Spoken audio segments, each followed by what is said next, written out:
Night shift संपली मित्रांनो, पण खरी सुरुवात तर बाकी आहे. आजपासून आपण एक नवीन सुरुवात करणार आहे. आता स्वप्न एकच, स्वतःला चेंज करणं. पहिला तर मस्त आपलं रेडी झालो, बॅग वगैरे घेतली आणि सरळ निघालो जिमला जाण्यासाठी. मित्रांनो, ट्रॅफिक कुठे भेटणार नाही असं कधी झालं नाही. ट्रॅफिकचा सामना करून जाऊन पोहोचलो जिम मध्ये. शूज वगैरे घातला. आज आपला होता चेस्टचा वर्कआउट. बाहेर निघालो, स्वतःला आरशामध्ये बघितलं, थोडं कॉन्फिडन्स मिळालं. लागलो लगेच वॉर्मअपला. वॉर्मअप करत असताना भाऊला काय मस्ती आली होती काय माहिती. बघा कसा करतोय. चला म्हणलं आता लय झाला टाइमपास. खाली गेलो. चेस्टचा वर्कआउट होता, म्हणलं पहिला मशीन कोणते घ्यावं. स्टार्ट केलं इन्क्लाइन बेंच प्रेस पासनं. वॉर्मअप करून लगेच 20 kg चा डंबल उचलला. वर्कआउट आम्ही दोघं सोबत करत असतो. लगेच दुसऱ्या मशीन वरती गेलो, चेस्ट प्रेस. मित्रांनो काही म्हणा, पण मित्रासोबत वर्कआउट करणे वेगळाच आनंद असतो. वर्कआउट मध्ये टाइमपास असल्याशिवाय मजा नाही मित्रांनो. तर आमची मजा तर चालूच असते. मग त्याला म्हणलं चल भाऊ बहुत हो गए मजे. त्यानंतर घेतलं मित्रांनो इन्क्लाइन चेस्ट फ्लाय. आता चेस्टचा वर्कआउट तर आमचा खतमच झालेला होता. आता घ्यायचं होतं ट्रायसेप घेऊन वर्कआउट खतम केला मित्रांनो आणि परत टाइमपास सुरू.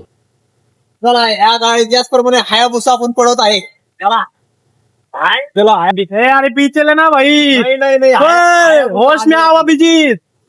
चलो चलो भाई अभी जाएंगे हायाबुसा लेके अपने घर. केला लई अभी. चला मित्रांनो, आजसाठी एवढंच. आपण भेटू अशाच एका नवीन व्हिडिओमध्ये. तोपर्यंत Jai Hind, Jai Maharashtra. Bye bye. Subscribe करा, लाईक करा.